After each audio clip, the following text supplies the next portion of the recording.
live. And we're not hiding anything. Mash is here. Look at this. Hello, Gareth. Mashian, how are you? I'm good, thanks. How are you? Nice to see you, dude. Yeah, there'll be a lot of people in the comments will be happy to see your return. Yes. Mash, of course, used to tell us the most incredible stories about like moving house, tenants that wouldn't leave, his sexcapades, his relationships, all of this stuff. Yeah. Yeah, My you haven't calmed down. I have calmed down a bit. I've calmed down a bit. I've lost a bit of weight as well. You're looking good. Thank you. Oh. Yeah. No, very good. It's been staying off carbs, staying off sugar, basically living a very horrible life. But while at it, I look amazing, so I feel amazing. Yeah, you know what? You have to weigh it up, hey? Mm-hmm. Sometimes you go, do I want to look good or do I want to eat nice food? Because a lot of people who are very healthy will say, oh, no, the food's wonderful. It is, but it doesn't taste of much. Yeah, it doesn't. It tastes like absolute no garbage. Spices, no sugars, no any of that stuff. Not even allowed to eat salt. I couldn't. No. I couldn't. And I don't understand, like salt. I don't know why that people have a problem with that. There's a certain amount of salt you need. Certainly. Oh. Yeah, your bladder's salt. People mustn't take everything that's good away from us. Yeah. All right. So Arbot wants to know, do you still have the white underwear parties or is that P. Diddy that has those? No, that was P. Diddy. I have black underwear parties. Oh, there we go. Or no Okay, underwear parties. Or no underwear party. Good morning. Everybody's hopping in the comments here this morning. Someone says, Mash, Arbot. It's and JP. They're all very excited to have you back. Nice. Oh, I'm excited too. Nice. All right. It's Mash. I thought Gareth got a new black, says Mo Rabbit. Yes. People are just unbelievable. Can someone please tell James to close his mother's freezer? It's cold outside. All right. So James actually came in here this morning. He said to me, I've got a big announcement. But then he said, I'm not going to make it in the first hour. I'll do it in the second hour. Do you want it? Of course I'm keen. Let's do it now. James, and he's built this thing up. It's going to be disappointing. It's going to be anticlimactic because he's built it up to be a big thing and it isn't. All right, James, let's hear. What's your big announcement? He's got his phone in hand and everything. So a couple of weeks ago, we entered into the Grammys for Blind History. Yes. Mash, we redid some of Blind History stuff. Okay. A little bit of rebranding. Yeah. Let me just explain, like Blind History, but we put a girl spin on it because in Blind History, we did a couple episodes on like famous female rulers and women who changed the world and, people like Hedy Lamarr and the first Empress of China and all that kind of thing. Tell me the good news. I can kind of guess it now. You probably could. We got a Grammy nomination? We kind of did. So through the first round of Grammy nominations, which essentially decides all of the nominations for the Grammys. And then they have another round which decides the winners. So we're kind of Grammy nominated, yeah. We've got a Grammy nominated podcast, ladies and gentlemen. I love that. Yeah. That's good. That's a big announcement. Really awesome. That's not anticlimactic at all. How fantastic. Look at that. Yeah.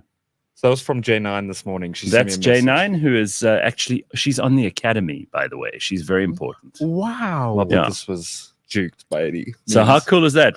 We may just, I'm not saying we're going to win, but it would be nice. That's cool. Yeah. Really cool to be So congratulations also on that front then to my co-host of Blind History, which is none other than the great Anthony Mederer.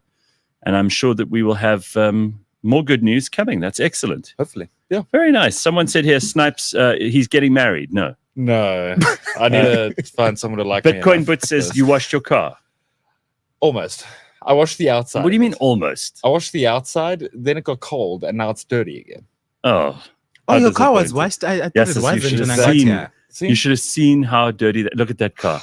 Gosh. Yo. How bad, Mash? Is it brown or gray? I can't even tell anymore. It's gray. It's brown. Apparently it's gray. No, it's brown and gray. Okay, that was it. Very good. That's big. That's big. I'm pleased you brought that to us this morning. And that just came in now. It did, yeah. Very nice. All right, I like it. All right, so let's get to you for a second. You've been healthy, you've been happy, you've been good. Yes. You're working hard. I'm working hard. I'm Very single. Good. Single? Yep. Oh, yep. Okay. I wanted to see Simpure this morning because I was expecting and I told you so from her. And from Lebang as well, of course. But I'm sure it is coming. It is on its way. What, I told you so. Yeah, that I told you so. There's always someone in the office who says, I don't see this working when someone gets into a relationship. Yeah. And it's so cruel because how did they know? What do they know? They think they were Nostradamus or something? Hey. They always told me that like things are moving too fast and, you guys are rushing things. And how can he put you on his life insurance policy after 2 months of dating? And at the time I was like, well, it's love. I mean, you've heard all these stories. Oh, you're back on your own life insurance. I am. Yeah. Back on my own life insurance. I'm back on my own medical aid. Everything's back to just me on my own, and it's been great. It's been really, really good. You just realize every now and then that some things are just not meant to be, and you're just not compatible with someone. Well, don't beat yourself up about it. Also, how old are you? I mean, you don't have to worry about getting into something super serious. Exactly. Yeah. I don't think there is an age actually for super serious. If you feel like you want to be single, you be single. This is 2024. The rules are different. Yeah. Times have changed, and it's okay to even meet someone at a club and start dating the following week. There's nothing wrong with that. Of course, unless they're a psychopath and they're going to knife you in the bedroom a week later, that wouldn't be so good. Yeah, unless you're with Jeffrey Dahmer, I guess it's different. Well, Maxoni says someone is growing up. That's you, yeah. The couch thing. What if you bump your MacBook Pro and use tiny tables, says Snipes. All right, Snipes, you are our interior decor specialist now. We may just do that actually. I don't know. We're trying a bunch of different stuff. I mean, it looks really nice, don't you think? It looks stunning. Yeah, it looks good. Nice little look and feel here. All right, so Tabo says if you're the one getting dumped, you should definitely feel shitty about yourself because you are the problem. How am I the problem? Who has that? Snipes. Everyone has Snipes. Look. Every relationship, not every relationship, rather, most relationships. Okay, I can actually give you guys some insight a little bit. Let me take it from the top. So, all right, here we go. In any relationship, you have to build a foundation of friendship. So, I think my issue was we just got into this and we never built that foundation. And because also, partially because our age gap. I mean, I was 26, dating someone who's about 40. So, our age gap as well didn't allow us to really connect on many things. Like, for example, I mean, I'm playing Fortnite on a Tuesday evening. Oh, is that what you do now? Yeah, that's what I do nowadays. Okay. And so I'm with someone who doesn't have the same interests as me. And we never established that base of friendship. Meaning that once that love lives here stage, once that honeymoon phase ended, after about a year... You didn't have anything to do. We didn't have anything to do. We also realized that we had nothing in common. Because what I want to do, you don't want to do. And what you want to do, I don't want to do. Like, I mean, one of his hobbies was donating blood. I'm like, yeah, I'm all about donating blood. That was a hobby? That was a hobby. Like every Saturday donating blood? What a boring, horrible hobby. Donating blood. We're donating platelets every like 2 weeks. And I mean, he's a good person for doing that. Definitely a good person. But I wouldn't. Yeah, I'd rather, keep my blood, thank you. Exactly. Who knows when I need it? Yeah. So we're just not compatible. And there's nothing wrong with that. None of us are bad. It just took one of us to realize that and just bring it up and say, look, this is not working for the both of us. Simple. Yeah, I think that's very mature and sensible. Yeah. But also in my family, a lot has been happening. I mean, there's been marriages. There's been so many things going on. Your dad's still in prisons? Well, he's not in prisons. But... No, not in prison, but he was in the prison business. Yes. He was running a prison. He's still running the prison. And was he, now that his boss is now Wimpit from the Vryheidsfront? Yes, I saw. Has he had anything to say about that? My dad hasn't had much to say. Also, my parents have been super busy. They've just moved house. They just got a new house. Where are they now? Still in Klerksdorp, literally like I think 500 meters away from their old house. I don't know. But this is a big deal. For them, it was. Were they downscaling or upscaling? Oh, they definitely upscaled. Oh, really? They definitely upscaled. The house is beautiful. Huh. Yeah, has a huge garden and everything. I'm just a bit disappointed it's still in Klerksdorp. Yeah, well, I mean... But I mean, what can you do? You know what they say about property, right? Location, location, location. That's certainly. Yeah. And yeah, apart from that, I mean, my dad, I was actually speaking to him the other day as well. It was about my uncle. And actually, let me tell you about this right off the bat. So we had a wedding at home. Stories. Okay, go. Back at home. And at home, I mean, Kwakwa in the Free State. So when you have weddings, family functions, any kind of family gathering, the family gathers in Kwakwa. Right. That's my grandmother's house. It's not my dad's house, but it's like the family home. Sure. And of course, with any family home, you always have an uncle or aunt who lives there. Mm. It's usually an unemployed uncle. Yeah, useless. You know, Yeah. Well, they make themselves let's useful. be honest. These are the ones who turn up at funerals, tell everyone what to do, Yeah. and then make sure they get paid a certain amount of money. Certainly, yeah. And they want so much food all the time. Always. All they want is, it's like their life just revolves around. So you got one of those uncles. I have one of those uncles. But yeah. So this uncle of mine actually moved out of the family home, moved to Bloemfontein, got a job. I know it's something to do with his hands. I'm not sure what exactly it is, but he recently got engaged. Oh. He got engaged, and earlier this year, like February, the whole family went down to the Free State to Qwaqwa to go and celebrate his marriage because he had a traditional wedding planned. Okay. So we all go down to Qwaqwa and we're all excited. When I say we all, I mean we all, not just like the immediate family. Yeah, like sure. Because you thought he was going to be a burden on everyone forever. Yes. Yeah. And my cousin who's in parliament even flew up. Everybody just came. Okay. Everybody came in the family. And then we get there. All the Sifutis. All the Sifutis. Yeah. And and the Chachaus. That's my mother's surname. All right. Yeah. So we all came through and we get there and we're ready to celebrate. The wife comes, or rather, let's say the fiance at the time, along with her family. So there's many rituals. Like, for example, there's something called Uhlabisa.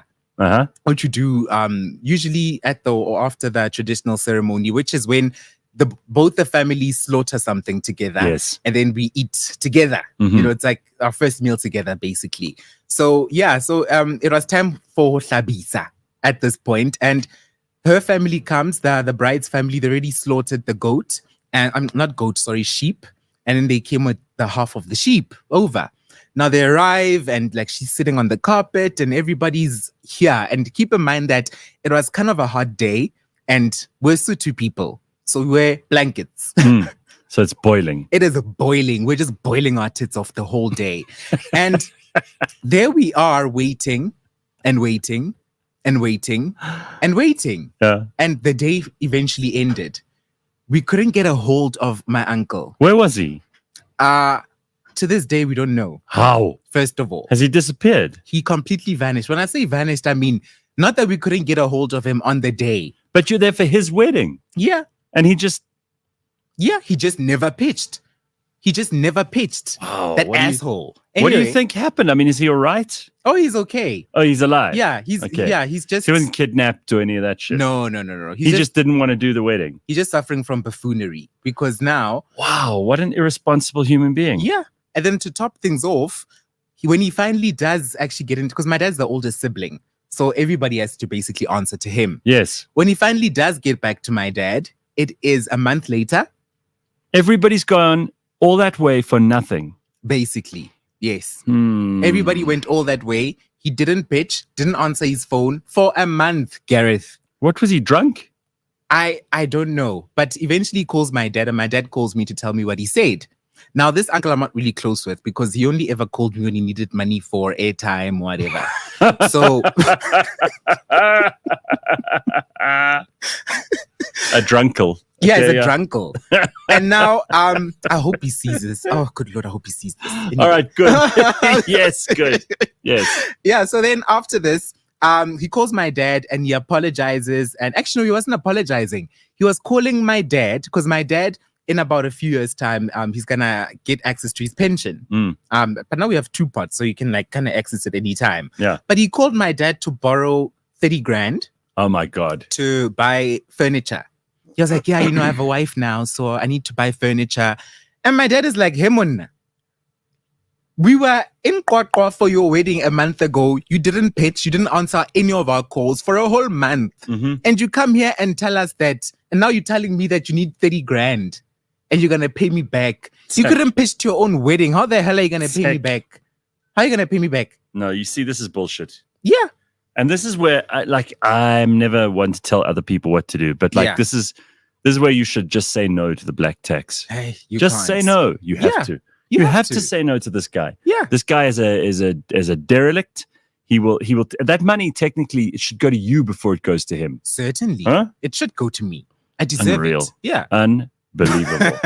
Bitcoin Butch says he went to go and get some milk. And this poor woman is not running, unfortunately. She's like, I love him. He's my man. He's my man. She's me a year ago. She's to say stuck. the least. She's Yeah. stuck. She's stuck. So what did your dad say? No. So my dad obviously said no. Good. And he also told him that, dude, do you think we're stupid in this family? Everybody dropped their lives for a whole weekend. We all dropped our lives. I had to cancel events that I had to attend. I had to cancel dates that I had planned. So many things had to be moved around so that we could all accommodate you. Your cousin was in parliament, had to freaking drop things to come here as well. And what do? You just don't pitch. You just don't pitch. Believable. Like, you talk about black sheeps in the family. Yeah. This guy is obviously a terrible black sheep. Certain. He's a freaking cockroach. Yeah. Yeah. Forward it to him, ma'am. Yeah.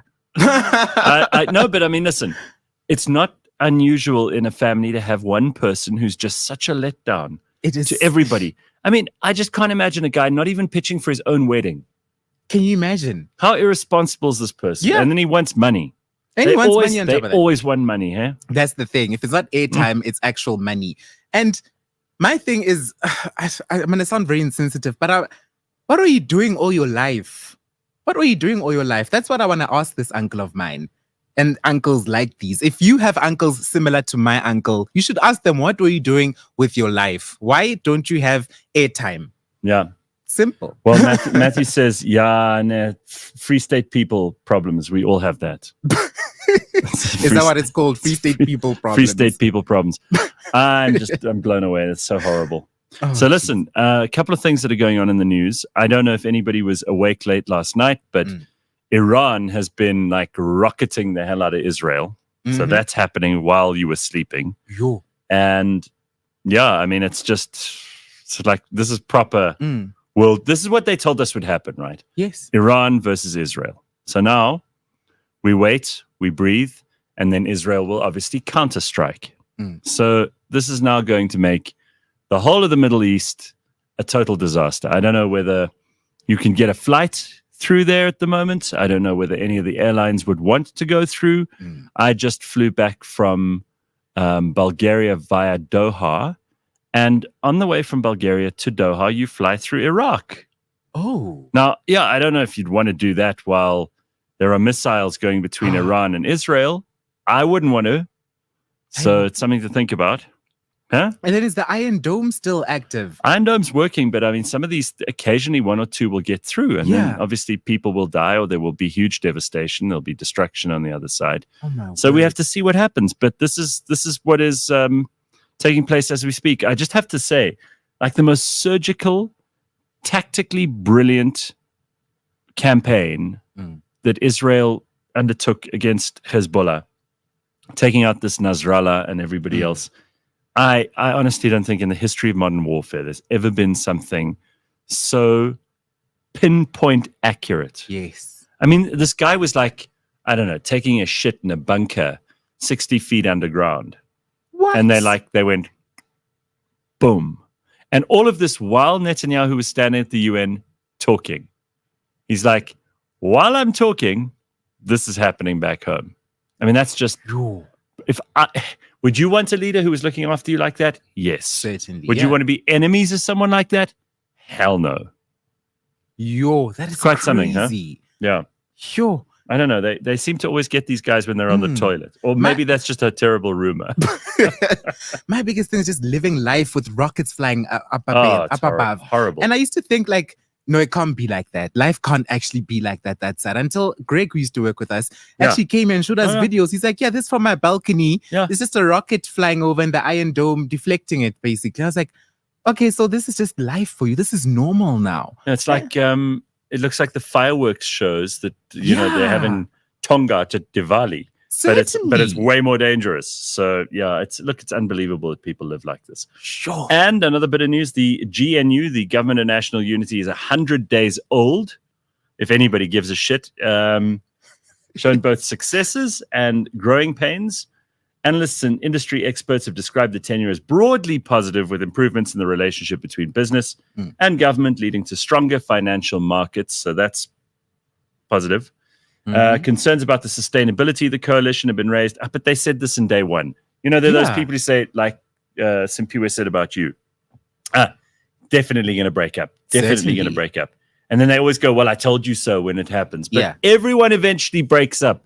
Either one of you die or you break up. Yeah, That's the nature of relationships. How else do you think it's going to work? Right? exactly. Yeah. So it has to when run the its GNU course. does eventually fall apart, you know, have all these people going, I knew it was going to fall apart from the start. But they're the same kind of people that go into any relationship full of like trepidation. They don't want to do anything. They don't want to commit to anything. Yeah. They'll never be happy because they never actually take on an adventure. Yeah, similar to any relationship, you have to be compatible. And of course, for example, DA and ANC are not compatible. No. Their policies, they're just No. simply not compatible. DA is And they don't against trust each other. BEE, ANC is for BEE. And they don't trust each other. They don't trust each other. Yeah. Simple as that. So, of course, let's not hope it falls apart, but let's give them a shot and let them ride it out. And if it does fall apart, let it be amicably. Yeah, well, I don't know. I don't see any. I see this thing as not going amicably from here on in. All right, there are a couple of stories, and I wanted to get to some of these. So while we're talking about politics, here's a lovely picture of Herman Mashaba, who now is cross. So poor Herman, he just can't. He can't seem to figure. He can't seem to figure anything out. Like he leaves the Tshwane mayor on the street, right? Celia Brink from the DA. Yeah. But then he thinks he'll get the DA. He'll be able to pick the DA mayor.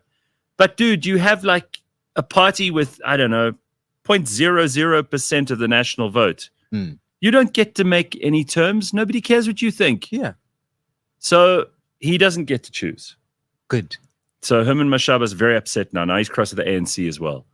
So he's like having a temper tantrum. Hey. First, his temper tantrum was with the DA. Now his temper tantrums with the ANC. Yeah. Eventually, people will realize this is not a serious person. I think Yeah. they're already getting there. Hi-bo. So now who's in line to be the next mayor of Tshwane? Who fucking knows?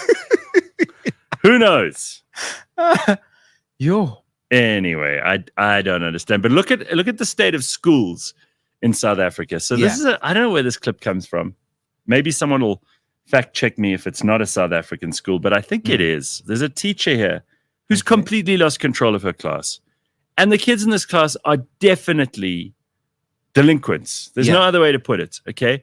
I had some pretty wild people at school with me. People who are not there to learn. Let's just put it that way. But nothing like this.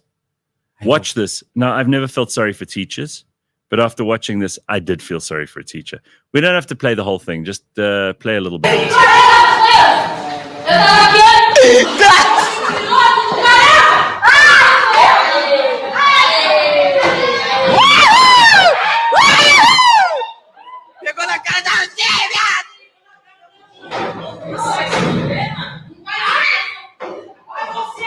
It's like a war zone.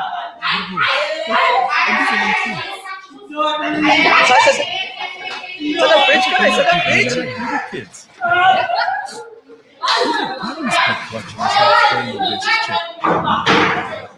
They're kicking the desk down.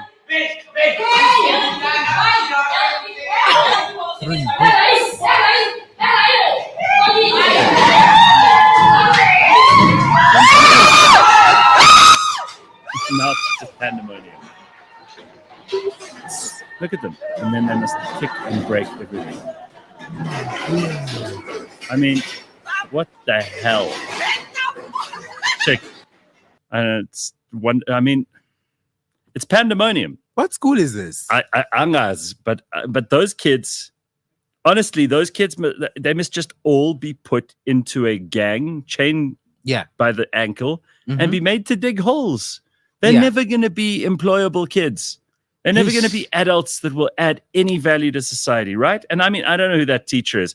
First of all, yes, teacher has a responsibility to maintain control of the class, but it looks like she's dealing with extremely broken people. Certainly. Like these are kids. They're not big. Yeah. They're like, 9, 10 years old, maybe? They look like they're maybe 13. They look maybe I don't grade know. 8 or 9. They just arrest a lot of them, put them in a chain gang for life. They must fill potholes. They must, repair roads. Yeah. They must fucking I heard they need more pour miners. concrete. Yeah, they need more miners in Congo. So send them into the mines. That's a good idea. But also, a part of me wants to defend the kids a little bit because How? to a certain extent, not fully, because I used to be in high school myself. Like that. Not that extreme. Not that extreme. Yes, I was a bit of a problem, but not to that extent. I remember one of the times a teacher, actually, our history teacher, actually grabbed my head and started banging me on the table because I was being a bit disruptive in class. And we used to have many incidents like that. I remember one time a girl literally ran across the classroom, and that caused pandemonium within the classroom. Everybody went crazy simply because she saw a spider on her desk. Now, you ask anyone else in the class who was going crazy after her, why are you going crazy? What's going on? They don't know. We don't know. We don't know. So it's like it's an addictive thing, or it's a mob mentality. Yes. Okay, yeah, you're absolutely right. Yeah. But that is a kid thing, and mob mentality is definitely more present when you're young. Mhm. You can see it. That's why you've got these not Scotanes. What are these kids called who get together? ones? La Tweezies. Oh, La Tweezies. Those yes. ones Oh, get Mall of together in the Africa. malls. Yeah. Just a huge group of people. Ugh. They don't know why they're there. They don't have a plan. I'm sorry. We got to just, these kids, Yeah. honestly, Yeah. like lethal injections. No, we need some discipline. No, lethal injections, I'm saying. Across the board. Gareth, there's There's no there's nothing you can do for these kids. That is a kind of hardware damage. That's not a software damage. There's no amount of education that's going to fix those kids. There's like, the motherboard is fucked. Yeah. You know? Certainly. You know, It in a is. machine, when you take a machine to someone and you say, this thing's fucked. Yes. You don't go, I don't know, there might have been some water damage, or can you fix this? Or when you take it to the counter and you go, this one, she's fucked. You know what I mean? Certainly. Yeah. So that's what we've got there. Just strip it off its gold and get rid of it. Let's just strip out the gold. I don't know. Kids today are way too spoiled, says Viasen. Kids can be naughty but not rude. Defend the kids. What is wrong with you, says Just Plain Jared. Those kids will end up like the mob that escorted Brink out of the Tshwane Parliament. As Pumlani Majosi keeps referring, we have a fatherless home issue in South Africa. Behavior starts at home, not at school. Strong kids are built at home, not at school. Yeah, I guarantee you the parents of those kids are just not in their lives. They're just not involved. Sure. But No, they can't be. I mean, like if I behaved like that, not you expect only consequences. I would expect consequences for me at school, Yeah. but I would also know I was going to get beaten at home. Certainly. Right? Yeah. Gonna get your ass whooped when you get home. Right. Whooped.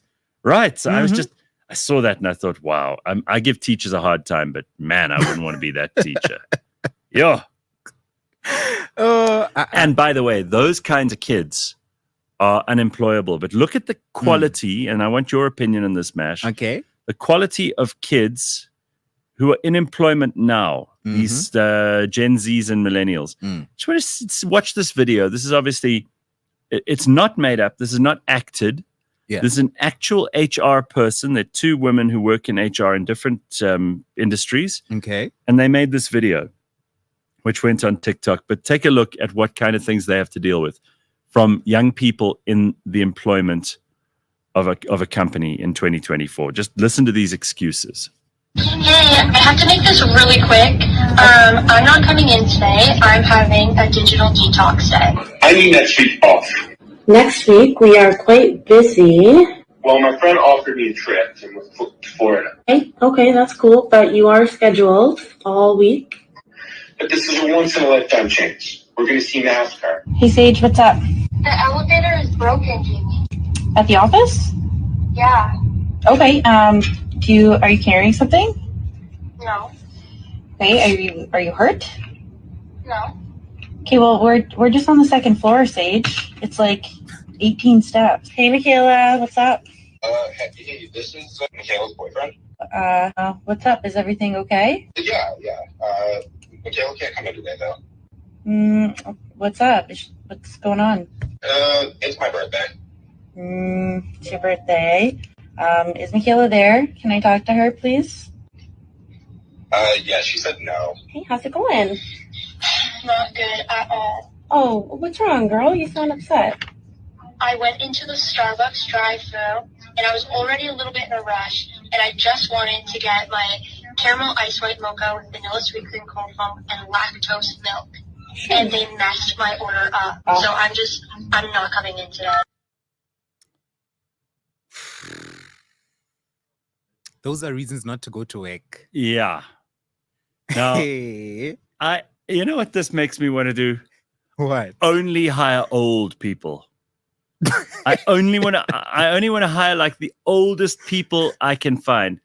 50 plus.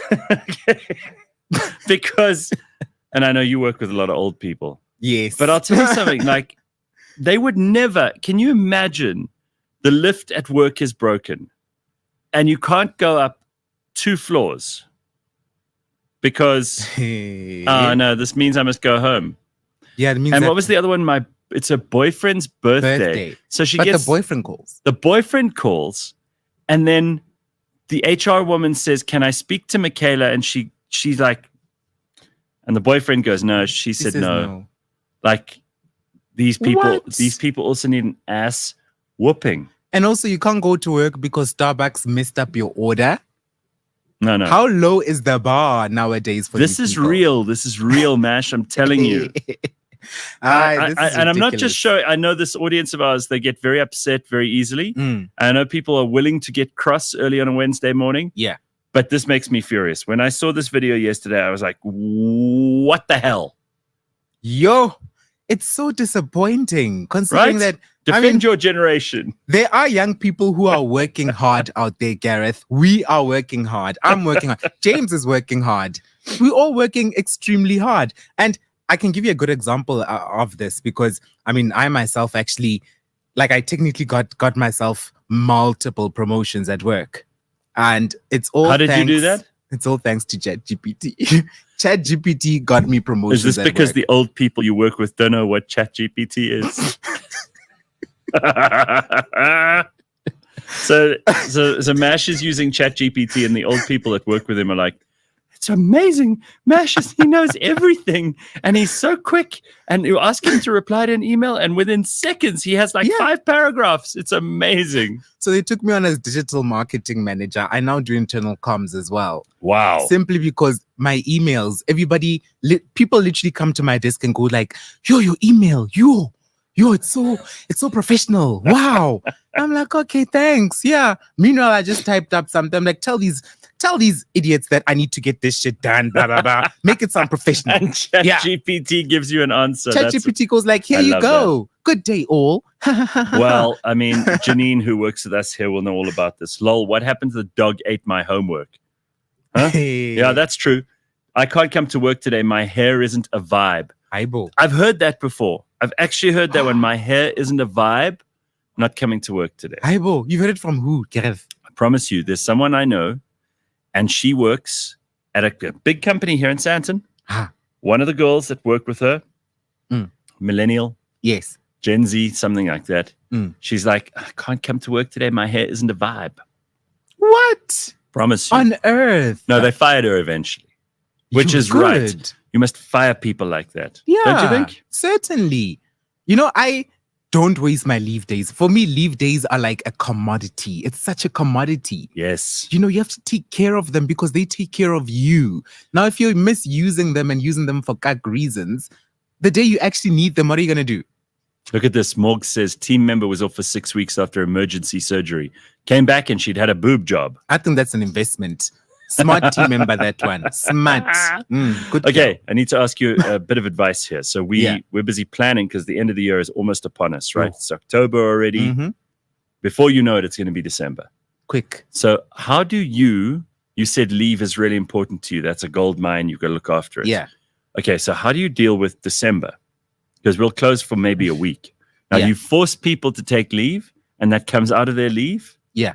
Or do you let them have that week off and it doesn't come off their leave? How do you do it? So in our organization, we take forced leave. In fact, I think most organizations do forced leave. Right, so they say to you, sorry, legally, if you don't want to take the leave there, you have to. Yeah. So those 5 days, like between Christmas and New Year, for example. And obviously, people have to have the option to come to the office still. So if they do want to come in during that week, some people like working. But imagine after there's Christmas. nothing going on. Yeah. People who go to the office, listen, I used to think, wow, those people are very dedicated. I think they're crooks. I'll tell you why. They know, and you know, nothing's going to happen. Yeah. The office is basically a ghost dead. town. It's a ghost town. It's dead. No one there. Yeah. And all they do is they sit there and they use the office internet to, I don't know, download movies, watch porn. Yeah. Who knows what they're doing, but they're not doing work. So I don't know about this forced leave thing. The thing is, forced leave does come in handy for a company because you also don't want people having too many leave days. Yeah, if they bank like 3 months of people leave. bank them. I know people who haven't taken leave in 10 years. Really? They'll bank it and bank it and bank it and just keep banking it and let some days expire. And by the time they, at some point, the company has to tell a person like, dude, you need to take your days. All because, right. I mean, I'm getting very hard answers here from this audience. Ooh. So Bitcoin Bot says, what liberal excuses did James give you? Well, we haven't asked James yet or told him or anything. Yeah. Huge Erection says, it comes off your leave, forced leave. If you don't like it, tough. Yeah. So that's the way it works. That's how it works. So that's how it's supposed to be, unfortunately. Okay. Yeah, it comes in handy, though. It really does. Team, it's amazing. Us older generation are the way to go. My son is in the entertainment industry. This is a Pat that says this.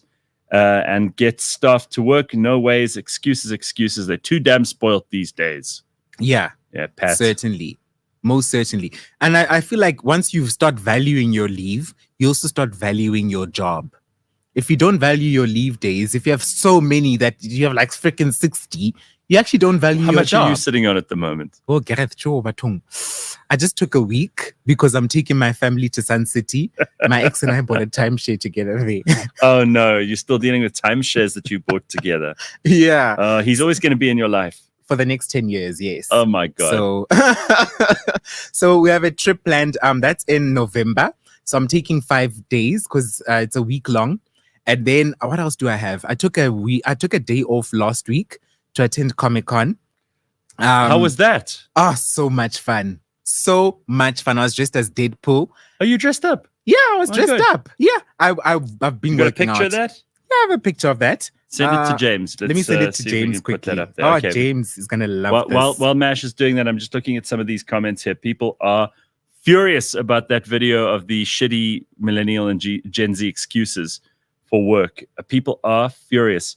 So here's Kale. He said, we had our staff stage a walkout at one of our businesses on Saturday because one of our managers, they said they don't like how the manager tells them what to do. That's part of it? what you have to do as a manager. Yeah. Tell people what to do. Threatening that they won't come back until we remove him. I love it when like the people who work at a company decide they're going to tell the boss who started the company how to run it. It's like, no, you can start your own company and then we'll see how that goes. Do things your But way. don't tell other people how to run their business. It's none of your business, literally and figuratively. Hey, yeah. Okay, so tell me about Comic-Con. Oh, Comic-Con was so much fun. So I went there because I was invited by KFC. And it was just so much fun. It was my first time ever. So actually, leading up to Comic-Con, I was not looking forward to it because I was like, oh, these cosplay people. I thought everybody there's like a proper nerd. You know those nerds from TV where like they have pimples and they wear round glasses and their glasses look like magnifying glasses. Each eye looks like it takes up like a whole damn lens. Yes. Those are the kind of people I was expecting before I went there. But as soon as I got there, I was like, damn, everybody's normal like me. Wow. And also people brought their kids because I think it was still during school holidays last week. So I got there. I was dressed up as Deadpool. I hired the costume. And I was a bit nervous when I got the costume because I thought to myself, oh, am I doing too much? Am I going to get there? And people are like, whoa, you're doing a bit too much. No, but if you dress up, you've got to go full. You have to go all in. Okay, so there's nothing worse than at a dress up. Yeah. And where was it that so on this trip now to Bulgaria, we had the one day where we had to dress Peaky Blinders. Yes. So I went the full hog, right? Oh, yes. Hat, outfit, everything. The second thing was like a disco thing. Yeah. And I didn't have anything disco. So that, I just looked lame. What you have to do is you have to go all out or not at all. Certainly. There's no halfway. Because if you go halfway, I met some of my friends there as well, ironically enough. It was on a Thursday. And I could have gotten them tickets as well, but I didn't because I was like, yeah, it's a Thursday. My friends all have jobs. They're all busy. And they pitched up and they're all there. Oh, thanks for the tickets. Yeah, I get a call and one of them is like, I just checked Find My and you're right here. We all track each other. Oh, right. And they're like, you're right here. Are you at Comic-Con?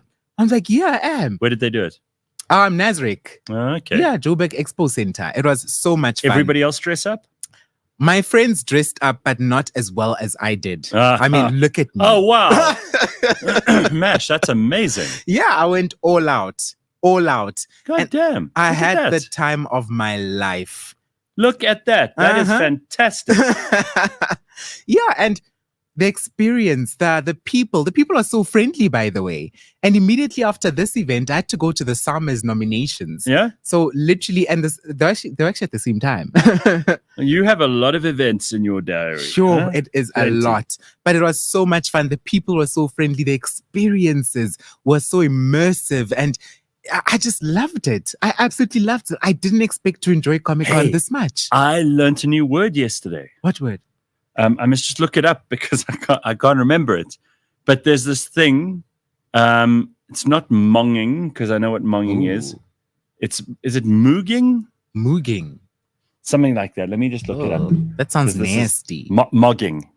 Oh, it sounds nasty. Do you know what Gareth. mogging is? Oh, how do you mog Okay, so someone? apparently mogging is where you have one guy who like asserts his dominance over another guy, or it's like in a social situation where the Uh-huh. one proves that they're the alpha and the other one is the beta. Yes. So, for example, if you have one very strong guy and one very weak guy, and they're posing a picture together, and the one is mugging the other one. So the one is the mugger, and the one is the muggy.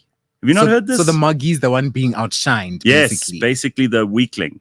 Oh, okay. I've So never heard if this. you dress up as Deadpool, and then someone else does like a half-assed version of Deadpool, and they Yeah. sit next to you, you're basically mugging them. Okay, so I was mugging people there. You were, because you were dressed like beautifully, and they Yeah. probably didn't make as much effort. So I like that. Oh, I I love learned that a new word. word. Oh, Mugging. mugging. Sounds like Yesterday, hugging, yeah. like hugging the spotlight. But No, it's but it just comes your from name. all these like online and those pickup artist things that they have Yes. online. Someone sent it to me, and I was like, "What the fuck is mugging?" I had to look it up. Oh, wow. Yeah, there's a Huh. new word. Mugging. Useful, right? So, yeah, very useful. I'm going to use that. Aaron says it's basically the bender and the sender. Maybe. Oh, Please, I don't want to be crucified for this. But is this guest gay? Says Promise Okoroji. Yes, Promise. I You don't know this literally about I literally said Mashian? my boyfriend in like the first Yeah. 5 seconds of the show. I love the way that's like, he's like, oh, I don't want to be in trouble for this, but It's so weird. You know, someone actually asked me. I made a new friend the other day. Actually, last week I made a new friend at gym, and yeah, we exchanged numbers. And then he asked me like, "Are you gay? are you a gay? Are you a gay?" Why And- are you gay? Yeah, Did he say that like that? Why are you gay? I am not gay. Who said I'm gay? You are gay. All right. So what That's did you what say he to asked him? me. You And said I- to him, nah. I said to him, yes. Uh-huh. And he also then apologized immediately afterwards to go like, I'm sorry, I don't know how like this goes. Like, I'm not really You just sure. ask. You just ask. Yeah. Yeah. I listen. I can't understand how there are people who are sensitive about this shit in 2024. My thing is just, why is it always a topic? You know? Like, we can just live Well, life happily. Well, Mo Rabbit says gay is not really a thing, is it? Promise says I'm a Nigerian in the US. I hope that helps explain it. yeah. Okay, Promise. Don't worry about it. We're glad you're listening. Listen, the Nigerians in the US are doing a damn fine job. Of what? Nigerians in the US are one of the most successful demographics Yes. in that country. Mhm. So if you're one of those, Promise, if you're shooting the lights out and doing extremely well, Yeah. good for you. Is Sure. mugging the gay version of mocking? No, it isn't. It's got nothing to do with gay. But yeah, interesting. I will. Deadpool suits you, Mash, says Goon. Thank you. All right, very nice. I lost 37 kgs, by the way. Well, that's the only way you could get, because that's a tight outfit, right? Yep. Very good. All right. Okay, excellent. Now, Mash has got a couple of things he wants to talk to us Yeah. about this morning. First one is the fat influencers that are dying one by one. This comes into how he's lost weight. Mm-hmm. But, I've got into a lot of trouble over the years for saying that body positivity is a bad thing Mm-hmm. because it's killing people, and it's making it okay for people to think that being morbidly obese is fine and you'll live a happy and well-adjusted life, that your heart will survive. It won't. Nope. You won't. Mm-hmm. It's not good. Yeah. And so all of these people they think they're being compassionate. They think they're being kind. They think they're being inclusive. they are doing enormous damage, Yeah. unforeseen consequences to all those fat people. So Yeah.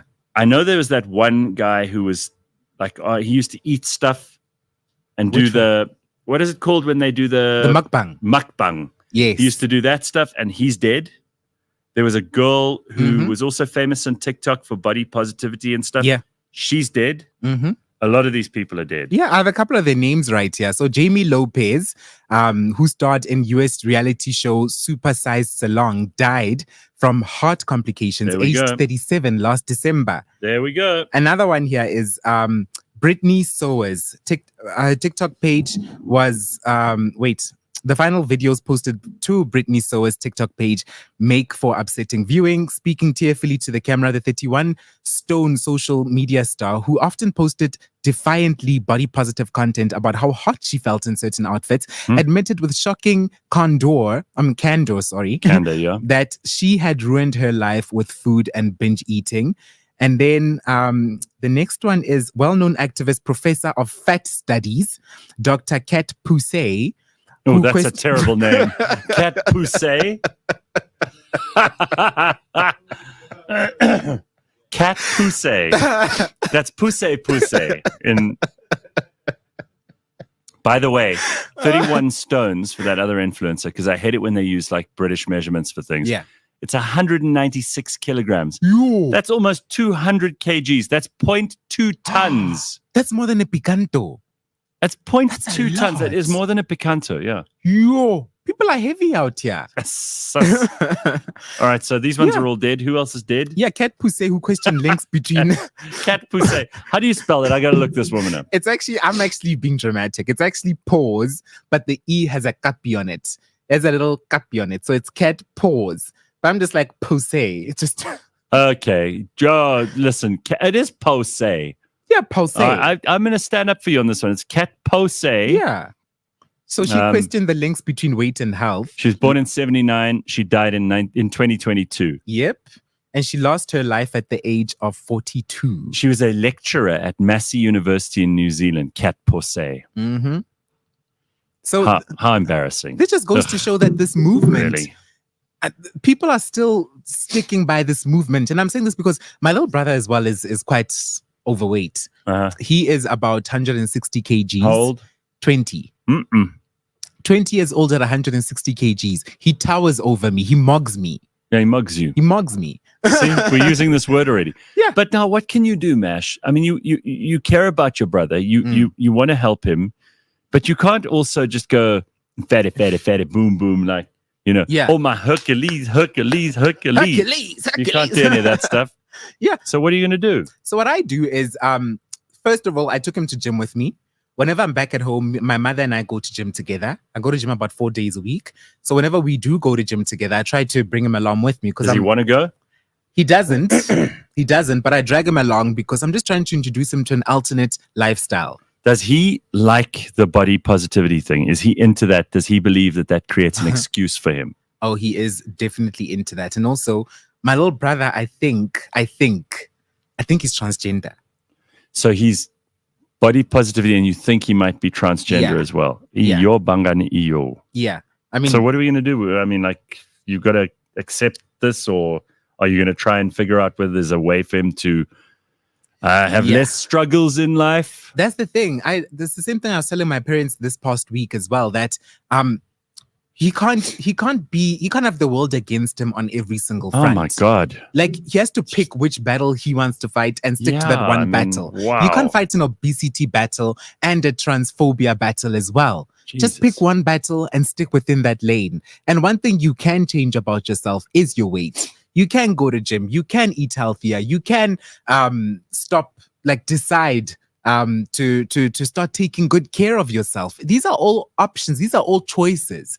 And I've learned this myself, that it's a choice. And if you don't take it, if you don't want to utilize that opportunity to lose the weight, then what can other people do? You can't just expect the world to accept you. You're going to die like Cat Poussey. You're going to die like Cat Poussey. Yeah. 160 kilograms, says Carl's not a little bit overweight. At the age of 20, by the way. And he's so tall, he towers over me. Whenever he gets in my car, my suspension lowers. How much food does he eat? The thing is, when he's like around us, the family, he eats the same amount of food as the rest of us. But he's having midnight snacks. It's at night when people are sleeping. Because I Goes remember and rummages in the cupboards my mother once for went. pork rinds and crackling. Yes. My mother was like, there was so much chicken bones. I think my mother told me, she's like, I found the bones of at least 3 chickens. But under his 3 bed. fucking chickens. 3 chickens. And my mother was like, I don't See why know. we love having Mash as a guest. He doesn't mind who he upsets during the course of this discussion. There's going to be someone in the family who goes, I can't believe you said that. Mash is going to be like, you got to sort your shit out. I mean, after this show, my surname is no longer Sifuti. That's No, for you're sure. going to have to change Yep. it. So your mother has found the carcasses of 3 chickens. Yep. So much bones. My mother was like, I had to. It's I like was a literally cemetery. sweeping them into a chicker's plastic bag. I was sweeping them into a chicker's plastic bag from under the bed. See, these fat people, they eat when we're not looking. Yes, they do. Yeah. My little brother eats and eats and eats when people are sleeping. And my mother, You hear noises the family coming is from aware it. of it. Hear noises when you go and visit there from his bedroom of like, yeah, That's all.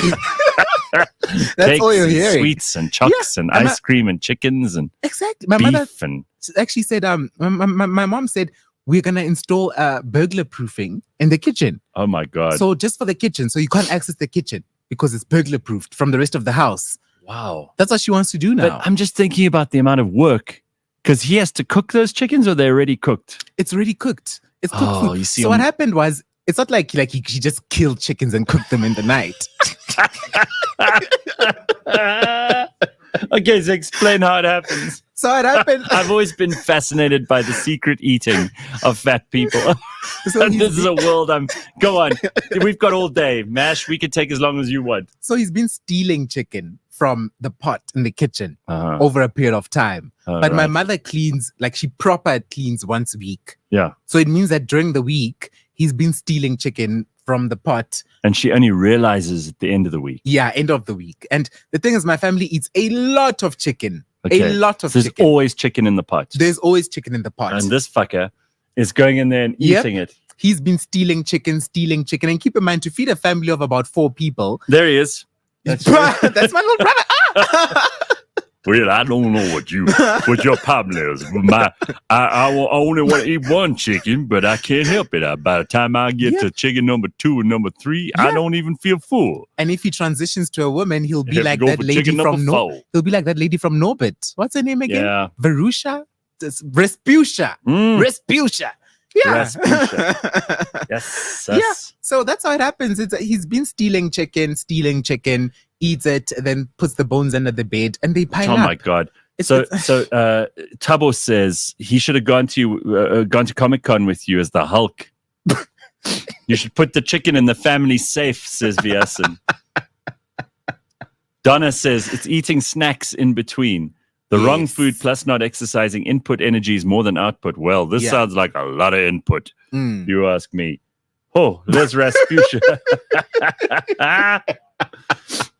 Oh my God. First law of thermodynamics. Just burn what you chow and you won't get fat. Yes, Patrick, that's Certainly. correct. Mm. Well, I mean, listen, Mash is in immaculate shape at the moment. You saw him in that Deadpool outfit. Yeah. Right. Maybe we shouldn't encourage people to be more healthy. Too many people in the world as it is. This way Yeah. we can thin the herd. Hugh, that's fine until it's someone you love and care about. Exactly. Trust Mash to come on the show with the most bizarre stories. It's true, Snae. This is his family. Yeah. Mash is one of the few people who is willing to say what's happening, which is why we love having him on the show, even if it upsets a person or two. Okay? And I Yeah. appreciate that, Mash. I want you to know. Certainly. He will transition into a dump truck, says Bitcoin. Almost every second or third week, someone is borrowing money from me. Oh, Mapelo. Ah. Mapelo's got a big problem here. Someone's borrowing money from me, even people I haven't spoken to for years. What is that about? Some never mention that money again, since I won't even ask. Stop lending people money. Duh. You are not a good person if you are helping bad people Yeah. with bad habits. Certainly. You know, like this is a thing. I understand, okay? I really do understand that the black tax is a real thing. Because I'm just going to take it that this is some kind of black tax that Mapelo's being leveraged on. Because he wouldn't give money to strangers. Yeah. So it's probably family first or friends. Okay. Don't do it. And also, you have to ask Don't people. do it. There's certain things you should ask people. For example, the first question whenever someone wants to borrow money from me is, "Have you tried the bank?"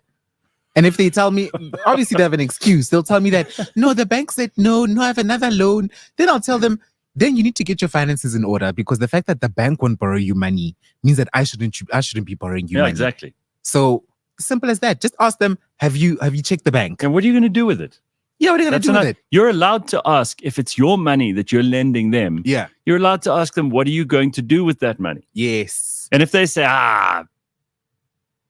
nope, then you can say, Hey. no, I'm not going to give it to you. But unfortunately, people will always lie. They will lie. Nobody They'll will say, "Hey, I need money to go to that new club. I need to buy drinks." They'll say, "Oh, my mom's in hospital and I need some help." And they always play on your sympathy. It's always some sob story. Don't go with it. Don't go with it. Just tell them that, okay, sorry about your lying. mom. And now what I do is when someone asks me for money, I ask them, what's the money for?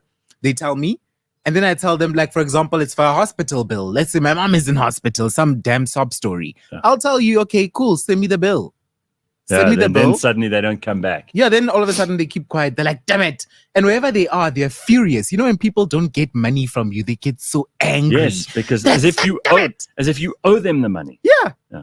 And then you have to ask for it back. Like, hey, can I Don't please you remember borrow? why you never give me? Yeah, why you never give me? Huh? Yeah, you see your baby, I put baby in oven.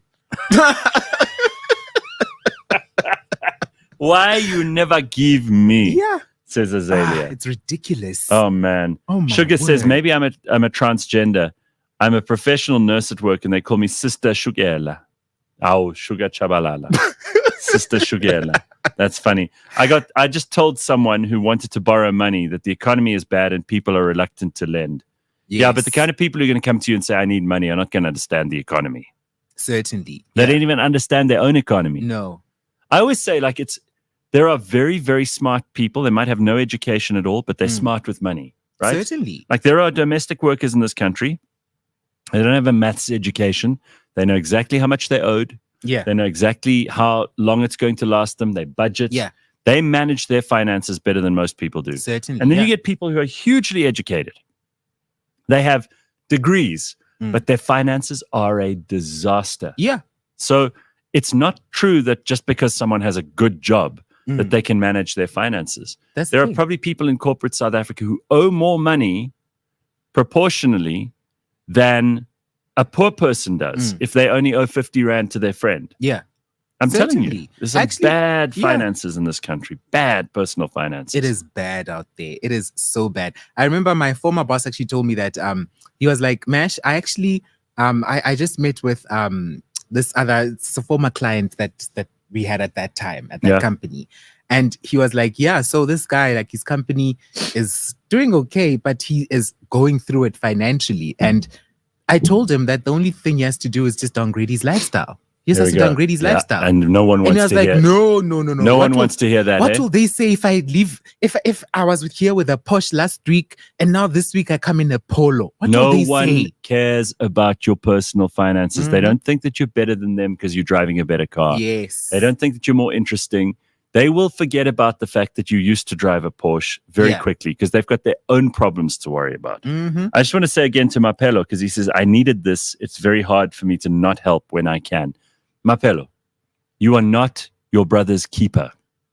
You don't have to look after everybody else. Give yourself a break. That money is money you earned. Yeah. And I want people in this country to stop feeling guilty about other people and their problems they've got themselves into.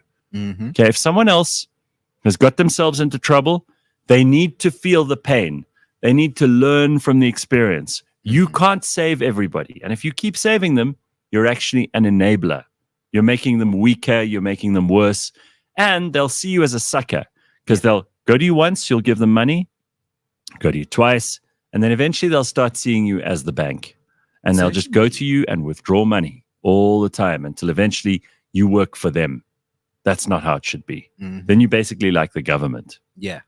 And no one wants to be like the government. Ugh. All right, Mash is with us. It is Wednesday morning. We've jumped around a lot in this first hour, but it's been loads of fun. There's more still to come. Stick around. It's all on the way. It is just after 7 o'clock.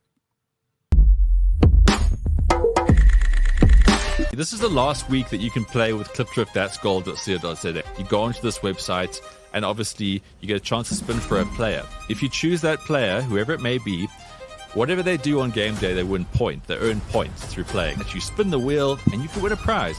More importantly, you go into a draw. So even though if you haven't been playing this whole time, go to clipdrift.gold.co.za, and if you go into the draw, there are big prizes that are about to be dished out after this match.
There we are, Raspusha. And we got Raspusha's brother here this morning. We got Mashiane Sefuti. How's it, Mash? I'm good. Mash is such a vibe, says Jerry Curser. I had a good chuckle at the first hour. Yeah, Mash is always good fun. It's always nice catching up with him. I'm glad. Yes. All right. And we're very proud of you for losing weight, for being single again, for running the office because everybody thinks you're a genius because you use ChatGPT and none of them know what it is. Yep. Look at this. These are life hacks courtesy of Mash. All right. You want to get your life in order? This is the man to talk to. Life is not that difficult, people. Just ChatGPT it out. And ChatGPT is amazing. It is. It makes life so easy. So we're working on an AI model that has the tone of this show. So it's basically like my voice, effectively. So this will eventually be able to respond to queries, questions. We can put templates together, effectively write bios for guests in my tone of voice, be able to put, and people won't know the difference. I think that's amazing. It means I don't have to sit there and they ask me, how do we do this? What do we have to do here? No, just ask the Gareth Cliff AI thing and it'll figure it out for you. What are you going to call it? Because so far the AI is coming out. The names are so kak, like Twitter was Grok. Okay, what should we call it? Call it like Mashy or something. I don't know. No, you just want to give it your name. That's beautiful. All right, very good. So people are busy giving Mapelo a bit of advice here on lending people money. But listen, like Mash was telling us about that uncle earlier, there are always going to be people in your life. I once lent money Yeah. to a friend of mine. She was going through a really, really rough time. Her dad had just died. She didn't have any cash. And I gave her a fairly substantial amount of money, but I gave it to her as a gift. So I knew I was never going to get that back. Yeah. It wasn't a loan. It was a gift. And as a result, I didn't expect it back. So we're still friends. Yeah. But did she pay back? No, she never paid it back. Okay. And she's doing really well now. I don't expect it back. It was just a generous thing that I felt like doing at the time. But those occasions are rare. Yes. I don't think you should be helping other people. Not with Certainly. big amounts of money. Yeah.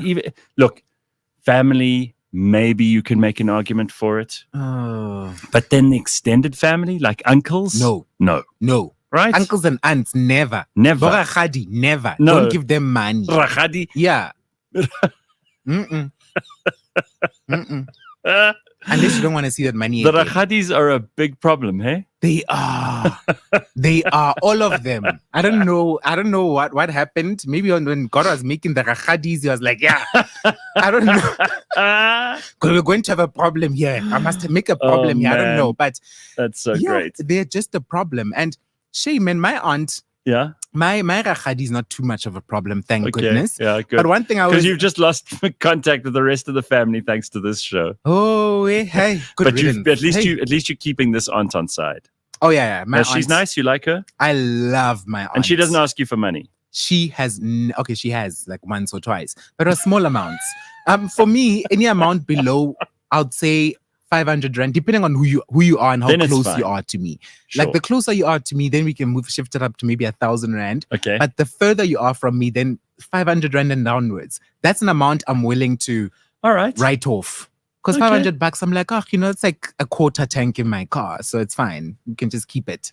Bitcoin But says he just tells people he doesn't have money, which is also true. You just Yeah. have to say, hey, listen, I don't have any. But now, you know how that can come bite you in the back. Is that I used to be that person, like, oh, guys, I don't have money all the time, and I don't have money. Then people started making plans without me because they're like, forget Mash never has money. Yeah, forget about it. He Oh, never has shit. money. That's what ends up happening. It ends up working against you. Yeah. Yeah. Yeah, they're off. Yeah, I've got friends too, Yeah. and you know they can't afford something, so you don't invite them. Yeah. But in reality, they can. They just never want to borrow you money. Shame.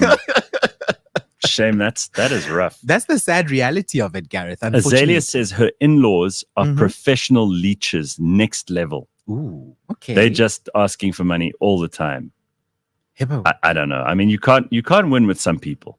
They are leeches. She Okay, can never so get anywhere. let's take a look at this. Mash has also discovered that surnames were not a thing until the 1400s. In fact, Yes. even later than that, people used to be called in Europe and in Africa. They were like called Mash, for example, from somewhere.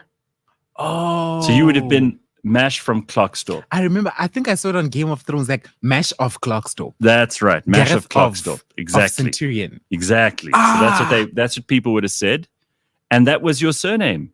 What? Except where it started happening, like I think the Jews would go Ben for like son of, Okay.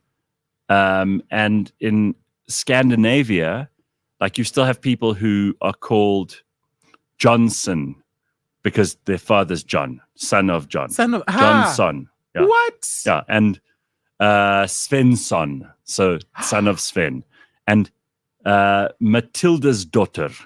So that would the word daughter actually comes from Scandinavian for What? female child of, and that would be your surname. So you would be Mm. Agneta, Jan's daughter. So that's where it would come from, for example. What's your dad's name again, Gareth? Rory? So I would have been Roryson if I were Scandinavian. Yeah. Bible. And then they're obviously in Ireland, they have different things as well. The French had a very different system, but mostly it had to do with either geography or a bit of parentage. But Yeah. surnames absolutely weren't a thing before like the 1600s. What? So I'd be Johannesson. Yeah. Because my dad's name is Johannes. Then you would have been Mash Johannesson. Oh, I love that. If you were a Viking. Yo, that is crazy. But yeah, I recently discovered this and I was so shocked. It literally blew my mind. That's why when people say to me like, oh, I've gone into the family history and I've discovered that the cliffs come from, You're like, but they wouldn't have been calling themselves that Yeah. in 1400. They wouldn't have been saying, my name is John Cliff. Yeah. You know what I mean? Yes. They would have said, I'm John of Gloucester. Or Certainly, whatever. yeah. I also shared a video as well with James there for this, describing this and also kind of elaborating further on how this came, how surnames came to being. Yeah, it's very interesting. Okay, let's take a look. So interesting. Did you know that the Black Death is the reason we have surnames? Like, they existed before that. Actually, the Normans brought them over, but they were mostly for rich people who wanted to show off who they were descended from. If you're a peasant who's just going to live in the same village your whole life, you don't need a surname. You know, if there are two people called John in your village, you can just say, well, you know, John Ilbert's son, or you know, that's John from Westcote. He doesn't need to pass that down to his son. Right. But after the Black Death, there's not enough people to work the land anymore. So to stop the harvest rotting in the fields, the landowners get desperate and they say, look, I know that you've been bound to that land and that manor for hundreds of years, your father before you, but if you break your bond and come over here, I will pay you twice as much. So people start moving around more for work, and now it's much more common that you're going to need to distinguish yourself from other people with the same name. Hence, by 1400, pretty much everyone in England has a surname. Can you imagine? Peasants. It's only peasants then. If you're a peasant who works the land, then you didn't have a surname before 1400. Okay, sorry. Yeah. You just you were running around like doing the hard work. Yes. Digging holes, pick and shovel, planting harvests, pulling the food out of the ground. Yeah. So if your ancestors were rich, then it's easier to You might have had a identify your surname. family history Of course. and see like where you came from, etc. But if you can't really, climb down that family tree, it means your family was poor. They were peasants. Yo, I thought that was insane. I was like, what? But then how does that relate to South Africa then? Because surnames also probably most likely not a thing here either. But then you hear stories about Shaka Zulu. Yeah. Zulu is a surname, Right. is it not? But he was called Shaka Kasezangakona, right? Oh. You've heard that before. No. Yeah. What? And Dingan Kasezangakona. Yeah. Because Sezangakona was the father of. Oh. Yeah. And Gareth. even with King, the new king now, Yes. Misuzulu, Yes. Zweletini. Kazweletini, right? So that's also same thing as son of. Yeah. Oh, wow. Yeah, So son same of, thing. son of, son of. Correct. That is crazy. Snai says, I am a great granddaughter of Shaka. My surname is Zulu. No, because he didn't have any children. So you can't. Oh, yes. But you can be, Zulu is also a surname. Yeah. Very common. Yeah, and so it was basically the Zulus and the Mtetwas in the beginning Yes. who were the most powerful families. Oh, Simpua's family as well. Yeah. Simpua's family, correct. What? Yeah, and the Mtetwas were the original like powerful family, and then the Zulu took over. Oh, The actual Zulu family inside the Zulu tribe. Yo. So yeah, Snai, you've got some interesting ancestors, whether you like it or not. Okay, here's an interesting thing while we're talking about ancestors. I put this up on my Instagram yesterday, got a lot of reactions, so I thought I'd share it with you. You've got to think about where you come from, and you've got to think about how bizarre the chances are of you even existing. All right, because remember, each of the people in your family tree had to have sex at exactly the right time. The right sperm had to reach that egg at the right time. They shouldn't have died or been killed or had diseases or anything else. Yeah. Otherwise, you wouldn't exist. So the chances of you existing are tiny. As I've said before, I think you could have won the lotto 50 times in a row and it wouldn't have been as lucky as you being alive on Earth right now. So you have already won 50 lottos just by being alive. So when people say to me, I'm having such a hard day, I'm like, you are the lotto winner of all lotto winners, and you're complaining about the traffic or the weather or your hairstyle. Stop it. Look at this. For you to be born required you to have 2 parents, 4 grandparents, 8 great-grandparents, 16 great-great-grandparents. In fact, if you go back only 10 generations, it took 4,096 ancestors for you to be here watching this today. That's 4,096 people who struggled, survived, loved, fought, won, lost, cried, and cheered. Your ancestors would have faced unbelievable adversity, collapses of governments and countries, world wars, starvation, extreme poverty, nasty diseases that there was no cure for, and so much more. Yet here we are, complaining about how hard it is at a time where it has never been easier to be healthy, wealthy, and thrive. Imagine telling your great-great-grandfather how difficult your day was today. Your hardest day would be easier than the majority of his best days. You today live the life that your ancestors would have prayed for. Isn't that true? That is so true. So if you're feeling a little ungrateful today, I hope that gives you a bit of perspective. Yeah, that is absolutely incredible. And if you're feeling unimportant, just stop your car in the middle of traffic. Yeah, so Yeah, I feel like, we complain about stuff and then we think like the very easiest thing for you would have been impossible for your ancestors to achieve. Certainly. You think about the fact that you can chat GPT now. You can use the entire knowledge of the internet to help you put something together. Let alone a smartphone. All on that. Yeah, I mean, the little things, hot water, electricity, being able to wear clothes instead of have to make your own clothes out of, I don't know, initially it would have been out of the actual wool of sheep. And then eventually you would have bought the fabric, but you'd still have to make your own stuff. We have shops now. You don't have to farm your own groceries. Sure. Huh? Actually, I have a neighbor who has anger issues. Anger issues? Yeah, because whenever there's no water or something, he gets so upset, like visibly upset, physically. He's like, God damn it. And he makes a noise right next door. Such a noise that you can hear it. He's that dramatic. Wow. Yeah. So I always see him in the passages, and he's always working on his car downstairs. And then of course, like I'd get home, I'll be like, "Oh, do you have water today? I got a notification on our app. Do you have electricity?" Then he'd be like, "Damn it, man! There's no electricity. There's been no electricity since 9 a.m. Damn it!" He gets so upset. He complains about having to walk down because in my complex we actually have reserve water tanks. So when there's no water in the area, there's reserve tanks that last us about a day and a half, maybe 2 days. But if those reserve tanks dry up, then you have to walk down and go to the truck at the entrance of the complex. He'll complain about having to go get water in a bucket. Like, God damn it, it's like we're living in the Stone Age. So damn it. He's angry. He's angry. He gets so upset, like visually upset. And I'm like, hey, well, dude, just get water, go home, boil it. It's not that much of a slip, of an inconvenience.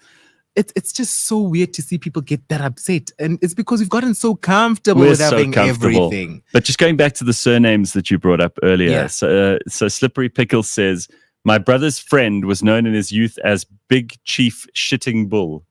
Okay, not Sitting Bull, Shitting Bull. There was no toilet that he could not jam. No way. That is so embarrassing. Actually reminds me of a story I heard. I read this on Reddit. There's a guy on Reddit who said that his family has always had a knife that they use in the toilet. They call it the oh my God, knife. a knife. Yeah, because everybody in the family clogs up the toilet.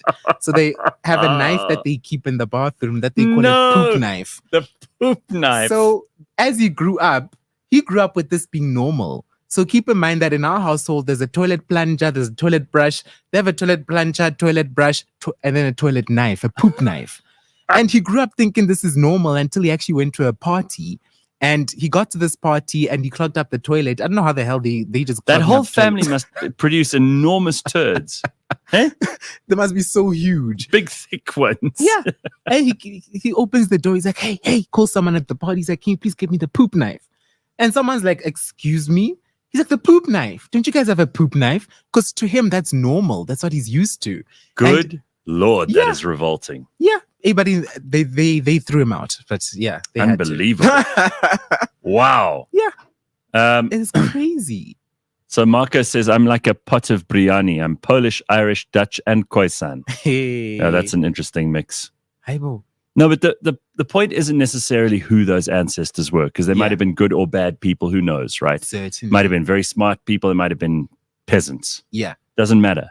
But the fact is, you are here because they had sex at just the right time. Yeah. Yeah. Every single one of them. 4,000 people Yes. going back 10 generations. I mean, the mathematics here is amazing. I did this as a bit of an exercise once, Okay. long before I saw that video. And it is incredible. So you want to know, I call it generational shift. So Yeah. I did a quick calculation. If you go back to, let's say, your 10 great-grandparents, Okay. that'll put you in 1620. That's 4,096 people. Okay? Aibo. So that's the 10 generations they were talking about. If you go back even further, let's say you go back 20 great-grandparents, Yes. 1320 is the year. Mm. Okay, so in the year 1320, do you know how many people it takes to make you? How many? In 1320, there needed to be 4,130,304 people. What? Now, the fact is, there weren't that many people around in those days. So that means that you are inbred in some way. Like there's definitely like, second, third, fourth, fifth, sixth, seventh cousins that would have met without knowing that they were related in 1320. Whoa. So it becomes really complicated. As you go even further back, so let's say you go to the year 990. Okay. So 1,000 years ago, roughly. Yes. You're now talking about 31 great-grandparents. You're talking about 8,458,862,592 people. What? That would have made you. But of course, there weren't 8 billion people on Earth at that stage. So it means that you are actually inbred. Yeah. I mean, not inbred. Inbred would be cousins. But you are related to every other person from that area, whether you like it or not. Yeah. And that just shows you again how all of the stuff about ancestry is fine. But in the end, we're all kind of related. Yes, we are. Certainly if you have Western European heritage, you're related to, if you have Central African heritage, you will be related to people across the board. So these are things that I think we take too personally, we take too seriously. It's not actually important. It's actually the amazing thing is that you're here. Yes. I've never actually thought of it that way, that it takes so many, that I am the result and product of so many people's lived experiences. These weren't just people who just mated and then died. They had lives, they had personalities, they were at war, they were enslaved, they were on ships, they were worked to death. Diseases that, like stupid stuff, you'd cut yourself and you would die of an infection. Because they didn't have antibiotics. And these people survived. So you are the product of winners. Even the biggest loser that you know is a product of winners. Certainly. Right? Now I want to see how, I wish I could be around to see how things pan out in the next 1,000 years. Because keep in mind that once we're gone, we now live in a generation where we document everything. We have Instagrams, we have pictures, we have cameras at our beck and call. We have all these things available to us immediately. Now, 10,000, let's say 10 generations from now, let's start off slow. Sure. It's going to be crazy for them because now we have actual documentation that, look, there's your great grandfather wearing a spandex suit at Comic-Con. Absolutely.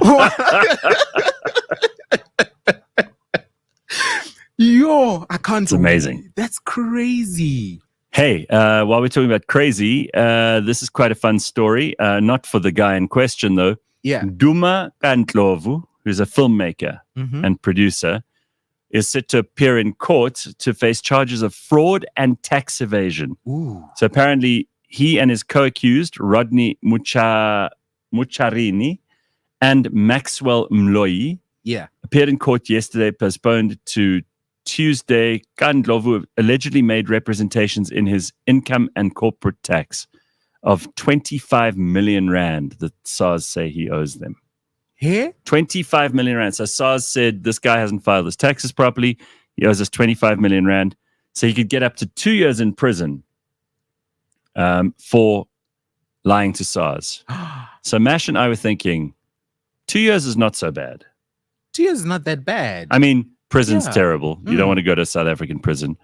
But for 2 years, if he gets to keep the 25 million, For those 2 years, it'll gain some interest. It'll probably get to about 30. But the thing is, that's Maybe if he has the 35. 25 million. Yeah, he Since hasn't he given owes it away. to SARS. You know, one thing I've learned is that people are so misinformed about SARS, about tax. And tax is so simple. I've been filing my own taxes for the past 3 years, and I learned that it is so simple.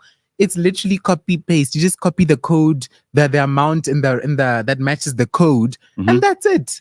That's all it takes on your IRP5. And we just complicate it because it's something foreign to us. We were never educated about it. So we think of it as They this don't teach you big that at thing. school. Yes. Isn't it the weirdest thing is they don't teach you about tax and insurance and stuff that you actually need to know at school. Yeah, how to use an ATM. That's the thing. Basic stuff. Those are the basics of life. Interest. No one teaches you about interest at school. My ex actually bought a quite expensive car at with a variable interest rate. Yeah. And then he was telling me that like when I bought the car like 5 years ago, I was paying like $7,000. I'm now paying 13,000. And I was like, if you got fixed interest, you'd probably be paying 10,000 and it would have just stayed there. Yeah. Yes, you're going to pay higher, but you also have to these are things that we have to teach ourselves and learn because nobody will teach them to us, unfortunately. We have to learn them the hard way. So Mapelo says Duma Ndlovu is the best. Well, the best at what? Not paying his taxes. Yo.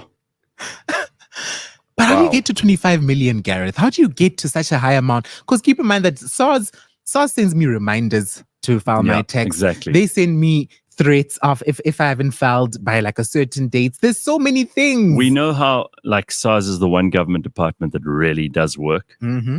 They know what they're doing. Thanks to Pravin, partially. Partly Pravin. But it's definitely thanks to Tom Moyane. Oh, he was certainly. fantastic. Tom Moyane was the Yeah, best, he was the greatest. We need more of him. Instead of learning about that stuff, they teach you algebra because we use that every day. Yeah, of course. I mean, it is kind of crazy that we don't learn about this stuff at school. It is sad, actually. It's really sad because nobody knows nothing about. I have a colleague actually who hasn't filed these taxes ever. Ever. And I was like, hey, Bowen, how are you living life? What? And the thing is, when you're an employee, you're actually going to get returns. It can be very, very scary for that guy when they eventually come knocking. It's going to be terrifying. Because then they're going to say to him, all that money over the last, 10 years? Yeah, certainly. And what's the saddest part is that when I first filed my taxes 3 years ago, I was scared because how much do I owe these people? Oh, no, does it work? Oh.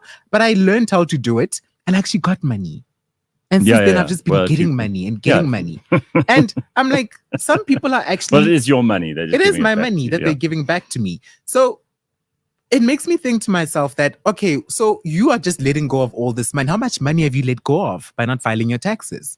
How much money that is yours? And also, what happens to the money if you just never get it back? That's exactly right. Does it go to hospitals? And no, the they steal it mostly. So your money is being stolen because you're not taking it. Absolutely. Yeah.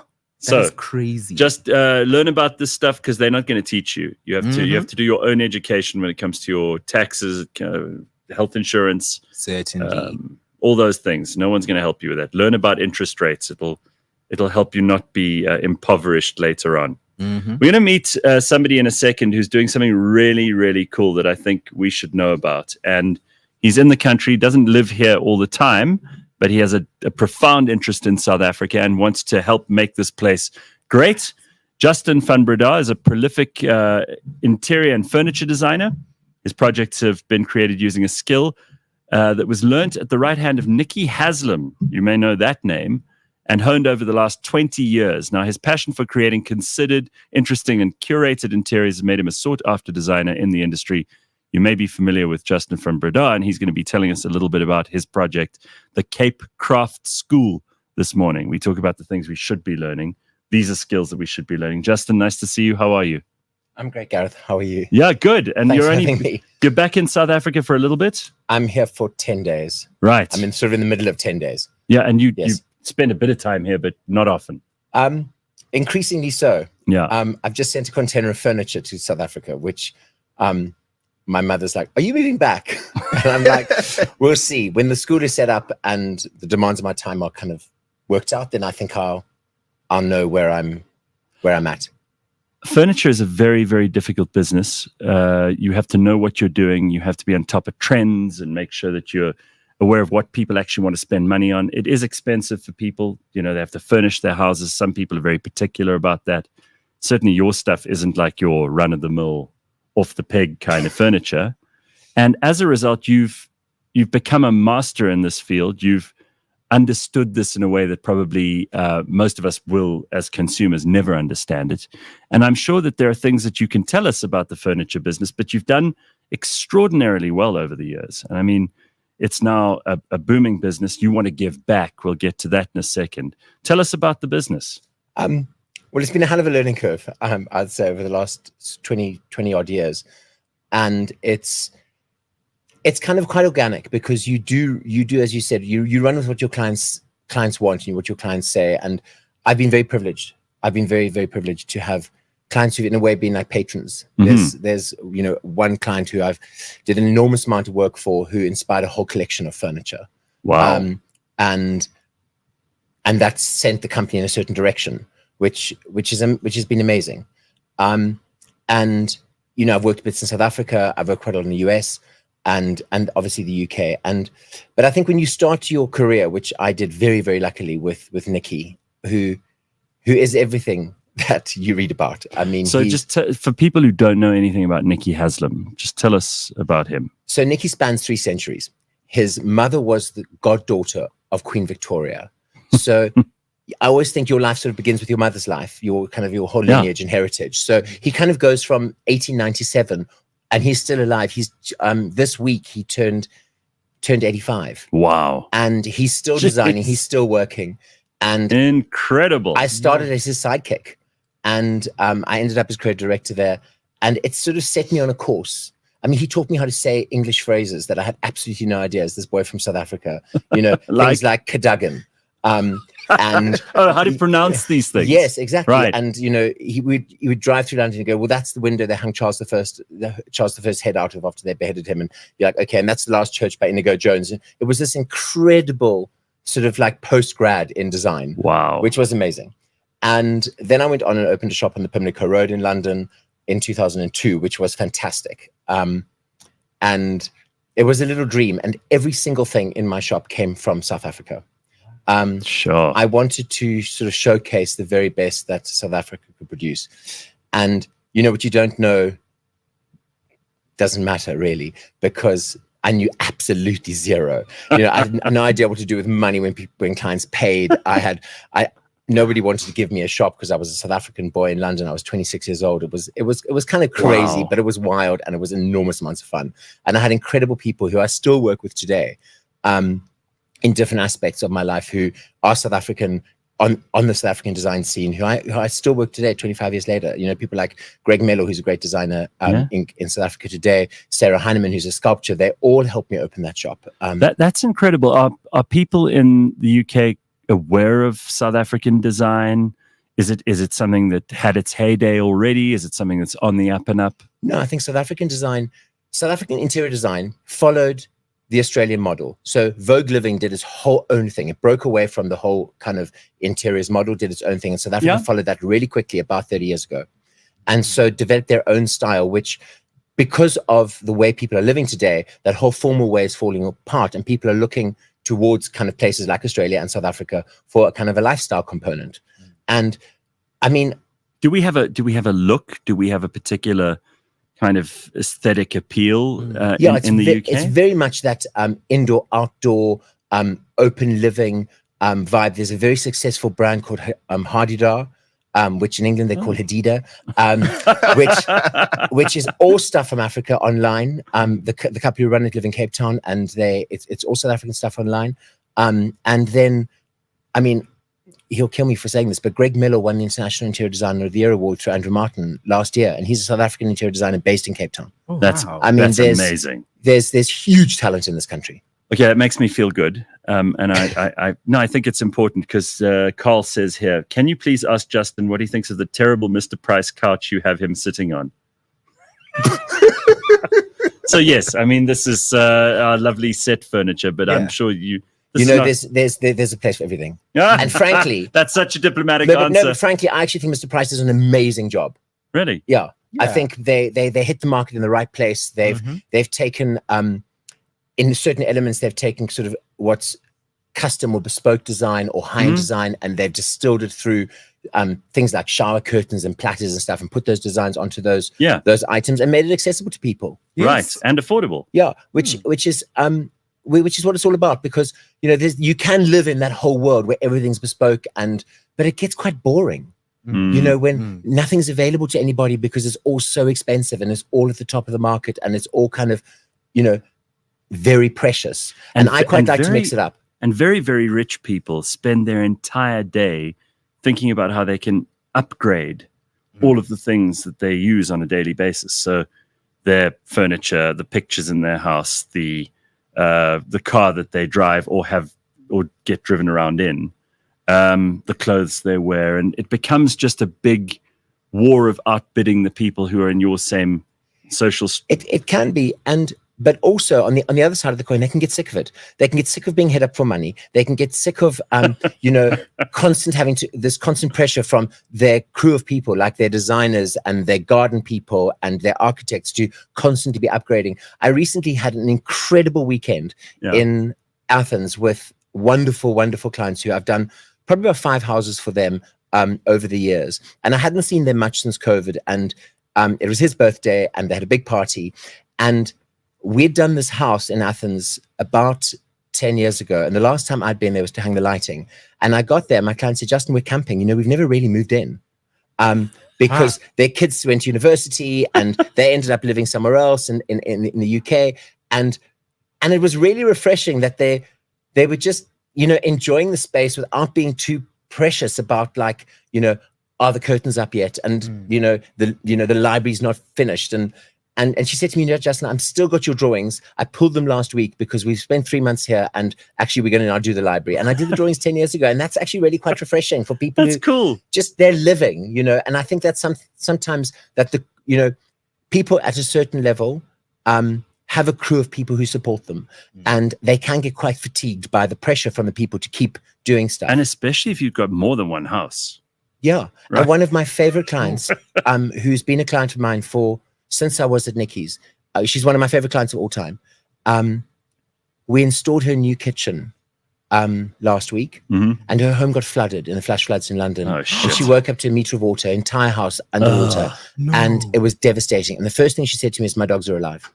That's all she cared about. My dogs are alive. All the other stuff I'm fine. didn't matter. I'm finding the nearest party, the nearest bottle of vodka. I'm off. See you later. She's like, my dogs are alive and we're okay. And that's important. Slippery Pickle says in the comments, it's become so expensive for Indonesian slaves to craft a table and then to get it into your home these days. Then don't buy something from Indonesia. Buy something handmade in Africa. There we go. All right. So let's talk about what you're doing with the Cape Craft School. Because this is, I think, very cool. It's going to create opportunities for talented young South Africans who have, and we need skills development. We don't need more degrees. We don't need people studying law and history and languages and all that stuff. It's very important, but we don't need more of them. What we need is people who have skills, because some of these skills are not going to be replicable by machine. The kinds of things that if you make a tapestry, you have to weave it by hand. There are machines that can do it, but it'll never look as good. Yeah, I mean, this idea is a distillation of a lot of inspiration from a lot of fantastic people. So there's somebody who had a small foundation in Cape Town called Pay It Forward. And when I was talking to her about this idea that I had, she was like, yeah, okay. And then I was like, you're just saying okay. And she was like, you haven't finished the circle. Complete the circle. And I was like, penny dropped. Yeah. Another gentleman who runs a wonderful charity who is going to be getting involved with the sending children from their creative programs into the school said to me, so what are you going to do with the kids during the school holidays? And I was like, I haven't thought about it. What do you mean? Yeah. And he was like, Justin, these kids don't go to Hermanus. you're dealing with kids who they need to be occupied during the school holidays. They need to make, there's an enormous amount of safeguarding that we need to put in place. And that was an aha moment for me. You have to think about their whole it's life. a holistic approach. And that has been very, very inspiring. And so just to the whole thing kind of distilled into this idea. I was sitting with a client in Boston presenting my rug collection, which is all handmade by lovely women in Cape Town out of mohair, which is something, it was a bit of a lockdown project. I said to my mother, I know this community of women and there's no work for them. And I think we can do something. And I think my mother thought I was saying, let's maybe do some food packages. No. And I was like, let's build looms. Let's make great big looms. Wow. So we did. We commissioned these looms. That's already going. Yeah, we did that in 2021. So we've been weaving for 2.5 years. We commissioned these big looms in India. We brought them to Cape Town. It turns out I've got cousins who farm in mohair. And I've got an 101-year-old aunt who started with 3 goats and now 6,000 goats. 101-year-old aunt. Auntie Wendy. She lives with my second cousin Roland, who's her grandson, on a farm called Barkensrug outside Beaufort West. And she is, according to Mohair South Africa, who I had a wonderful meeting with earlier this year, she is renowned for really starting the Angora goat farming for mohair in this country. I didn't know that. I just knew that Auntie Wendy had some goats. She's got like 3,000 head of goats or something. That's amazing. She's probably the biggest supplier in the world. And I went to see her and she's amazing. But 80% of the world's mohair, I should get off my soapbox, but 80% of the world's mohair, about 80% of the world's mohair is farmed in this country. And almost 80% of it leaves this country as a greasy fleece. We don't process it. We don't clean it. You see. And there's an incredible workshop in spinning mill and weaving mill in the Eastern Cape called Hinterveld, who I'm doing some work with. And they have an entire wool cleaning plant that stands still because all of our greasy wool goes to China to be processed. They still process and clean and spin mohair. They spin it, they clean it, they spin it into the most beautiful yarns, and they create the most incredible. And mohair, just to explain to people, this is the softest, most desirable hair for producing things like rugs. And, mohair is a very strong fiber. And clothes. It saturates color very beautifully. Right. And it's a hair, and it comes from the Angora goat. Yes. And we mix it with wool, which obviously comes from sheep. And we get the raw materials. And it becomes a bit like cotton wool. And we spin it by hand on these little spinners that have a tiny little sort of sewing machine engine. Yeah. And our ladies, there's a rhythm to spinning. Spinning is an art form because there's a rhythm to creating the tension and the movement in the yarn, which then creates the movement in what you're making. Right. So we spin the yarn. There's a small workshop in Cape Town who dyes it for us if we want color to it. Yeah. And then we weave it all by hand in Cape Town. So just explain with the Cape Craft School. So are these kids who haven't got much of a kind of career path ahead of them? They don't have the opportunities that maybe kids in a city would have. And you teach them these skills, or they have a natural talent for these skills. You obviously try to create a route to employment for them. How does it work exactly? So our goal is 200 kids a year. We'll obviously start a little smaller, but we want to try and offer creative young learners who are finishing high school, for whom there is very little creative opportunity in this country for a tertiary type of education or support. Yes. And then as my friend said, close the circle, give them a route to market. Yeah. So the idea is that we will educate them, teach them a heritage skill, weaving, spinning, sculpture, carving, furniture making. Incredible. So usable skills. Yeah. And then complete the circle to give them a route to market. So I've been very privileged in my career to have access to this incredible international design community. And the idea is to really leverage that to expose a platform for the work. And I've just been to the unbelievable Homo Faber exhibition in Venice, which curated. It is a craft platform. Homo Faber, obviously, being handmade or man-made.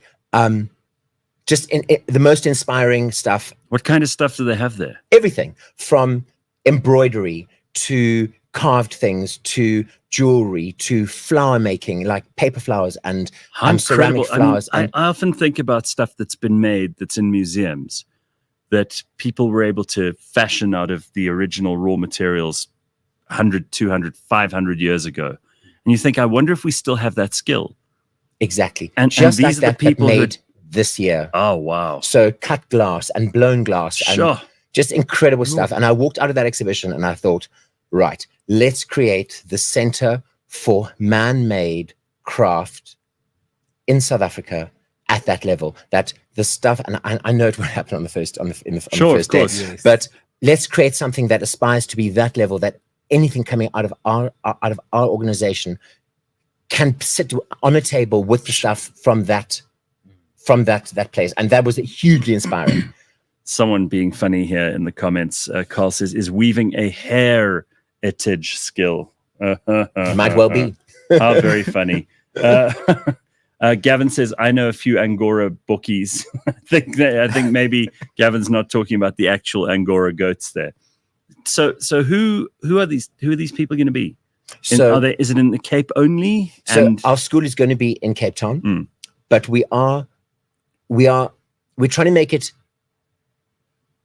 It's that thing of the individual and the institution. So we're setting up an institution that we want to have succeed, so that we can build it and they will come. Well, and make us and make the institution as successful as it can be, so that we educate as many of these young people as we can. So the idea is disadvantaged young creative learners that will be sponsored through the program. Right. And we are pairing up at the moment with 3 organizations who will feed kids into the school. So we're speaking to Africa Tikkun, who run creative programs. Terrific people. Yeah, they're fantastic. And they run creative programs for their young learners. And when they finish matric, there's very little for these kids to go on to do. Right. So they are going to identify and feed kids through into our program. Then Imibala Trust, which has 4 campuses, one based in Somerset West, one in Hermanus, one in Graaff-Reinet, and one in Mariesburg, which they're busy setting up. Yeah.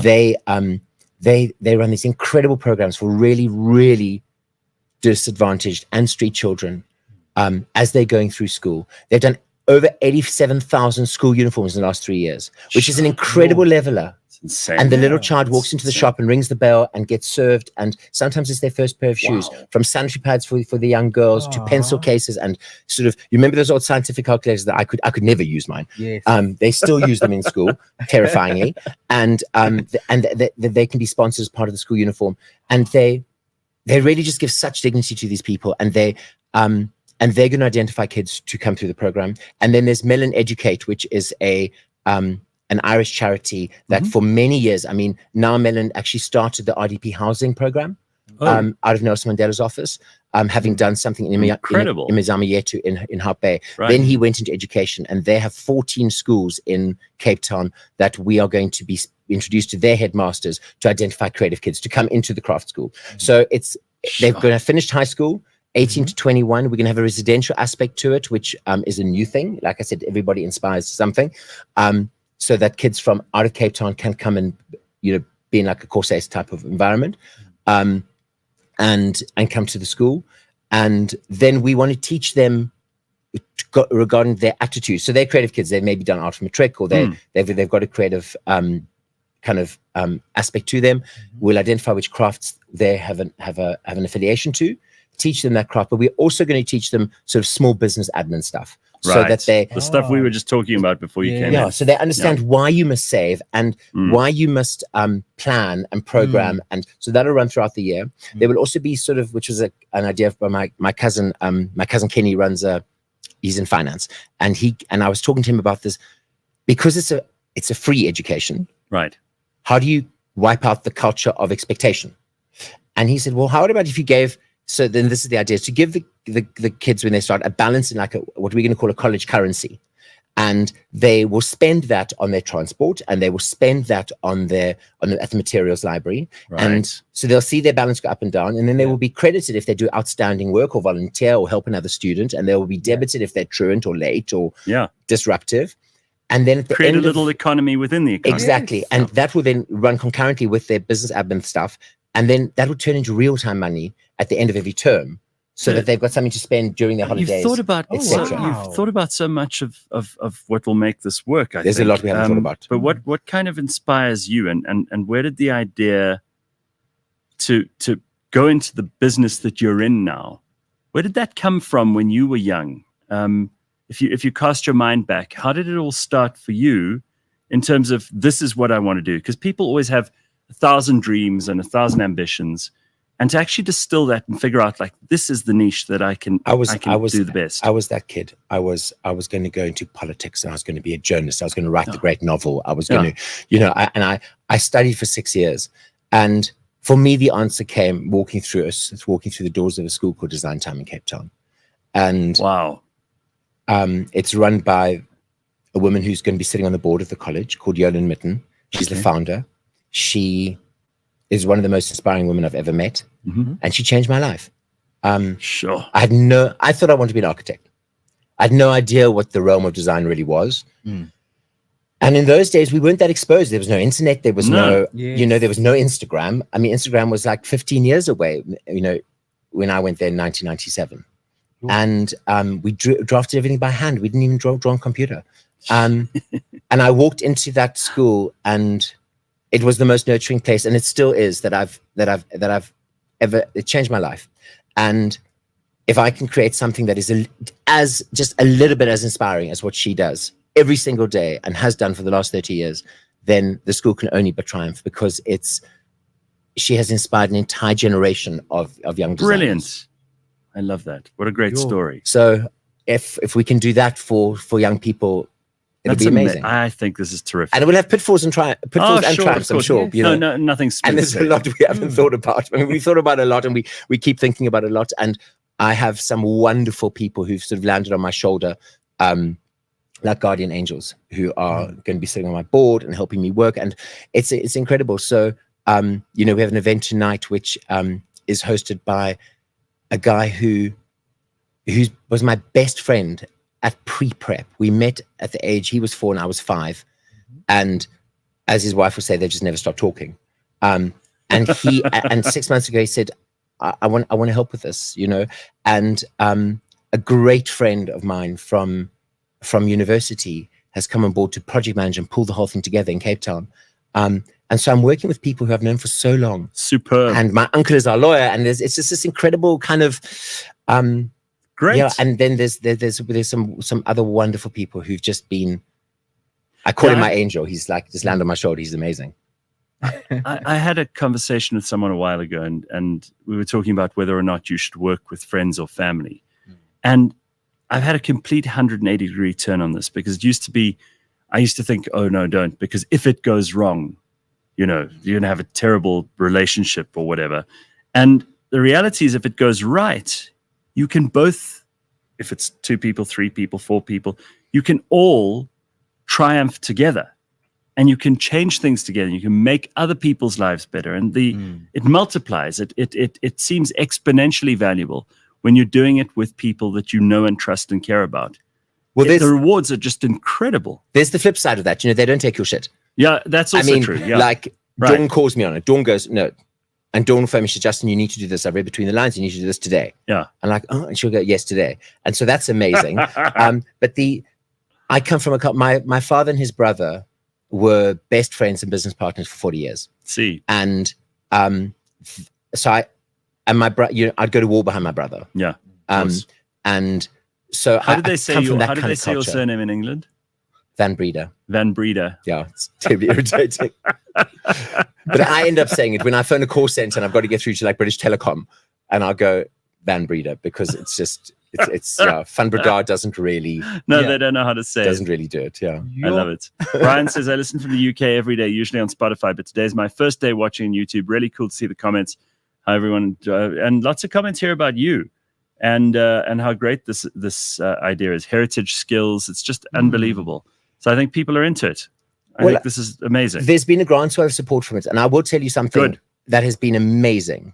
Is the whole philanthropy world is very new to me, and when this idea literally popped into my head, and I was sitting with a client in Boston, and she was like, "Okay, so you've done the weaving project with the carpets. We'd done a furniture collection with blind cane weavers, and what's next?" And I said, a school. And I was like, who's putting the puppet strings? It was literally that kind of aha moment. And the idea wouldn't let me go. But I had been pondering. My partner had said to me a few months before that he'd listened to this incredible podcast on the sense of purpose. and how people bleat on about how happy they've got to be, and happiness. But if you have a sense of purpose, things will follow. And I had been pondering that, and when he said that to me, I thought, there's more to my life than selling sideboards.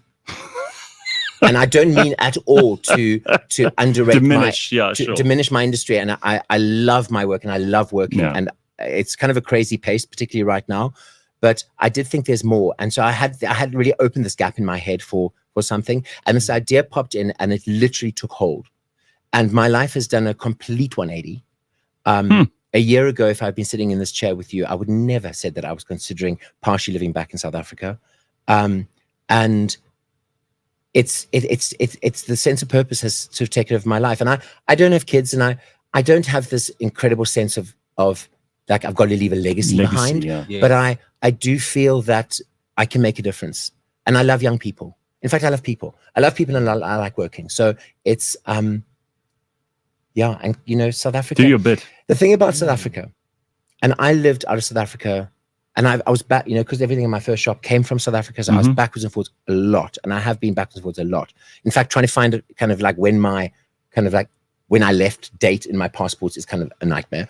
But South Africa, you can't get over South Africa. No, you never get it out of your system. And to those people who are sitting abroad listening, like, you're not going to get over it. So stop trying, because at the end of the day, yeah. I think that's very, very true.